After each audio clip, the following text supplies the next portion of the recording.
देखो आप imagine A system of units in which the unit of मास, तो एक नया सिस्टम बना दिया, कैसा भी बना सकते हैं, वो आपको समझ में आ गया ये नया सिस्टम। बस आपको जिस सिस्टम में दे रखी है वैल्यू, उसकी टर्म में उस नए सिस्टम को लिखना आना चाहिए। ठीक है, तो let's consider a new system of units in which unit of mass is 10 kg, length is 1 kilometre and time is 1 minute. ये आपको दे रखा है।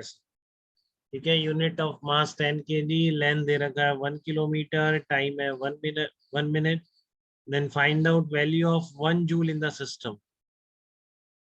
तो इस नए सिस्टम में 1 जूल किसकी वैल्यू होगी? अभी आपको हो सकता है ना पता हो, बट धीरे धीरे पता पड़ जाएगा। जूल वर्क की एसआई यूनिट है।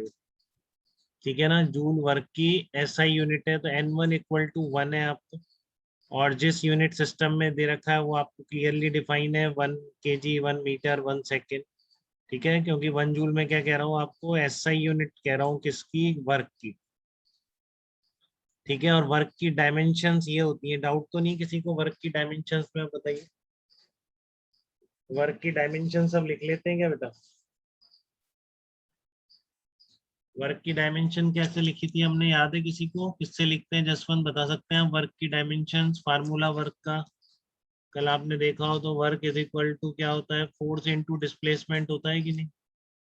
Yes sir. ठीक है, M1L1T-2। हाँ, M1L2T-2 आपका ये डायमेंशनल फार्मूला होता है वर्क का। ठीक है ना, ये वर्क का डायमेंशनल फार्मूला होता है। तो ऐसे ना हो किसी को वर्क का फार्मूला ही ना लिख पाए, एग्जाम में आ जाए।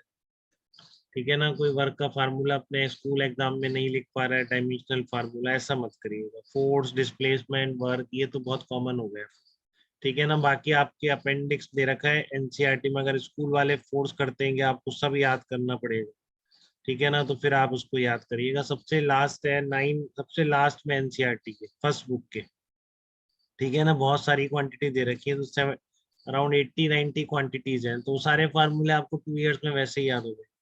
ठीक है, तो जबरदस्ती इतने सारे फार्मूले बिल्कुल बिना समझे याद करने का कोई पर्पस नहीं होता है।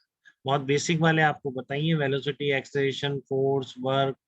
ठीक है, सरफेस टेंशन का भी याद हो ही गया होगा आपको, इतनी बार मैं एग्जांपल ले चुका हूँ। ठीक है, बाकी तो अब धीरे धीरे अपने आप ही आ जाएंगे। ठीक है ना, तो फाइनल एग्जाम पे पहले आप कोई किसी की डायमेंशन ना लिख पाए, किसी फिजिकल क्वांटिटी की, ऐसा हो ही नहीं पाए। ठीक है, देखिए तो आपका इसमें क्या रखा है कि आपका नया यूनिट सिस्टम डिफाइन किया है, तो find out value of 1 joule in the system. तो 1 जूल आपकी एसआई यूनिट है, तो N1 इज इक्वल टू 1।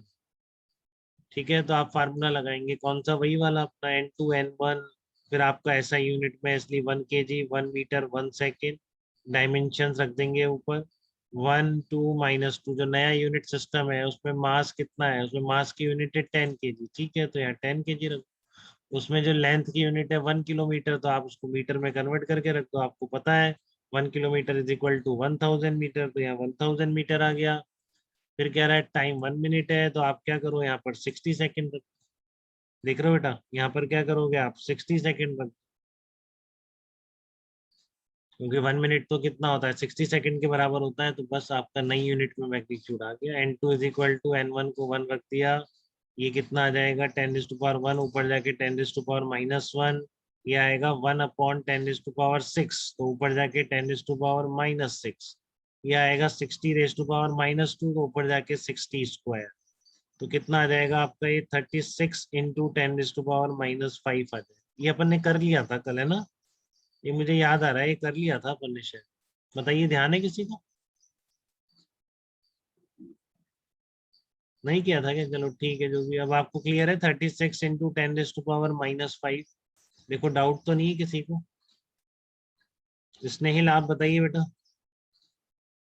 आप लगा पा रहे हैं फार्मूला यूनिट कन्वर्जन का? Yes sir. ओके बेटा। हाँ, अब नहीं, देखो मिस्टेक, देखो आप क्लियर है अब आपको ये? आपने 4 आंसर इसी का दिया था क्या? देखो अब आपको क्लियर है बिल्कुल, ये क्या करा गया है इसमें? नई यूनिट सिस्टम में लिखा गया है ऊपर नीचे वाली चीज। तो ये N2 नए यूनिट सिस्टम में मिल जाएगा। ठीक है, चलिए तो मैं इसको अब यहाँ पर स्टॉप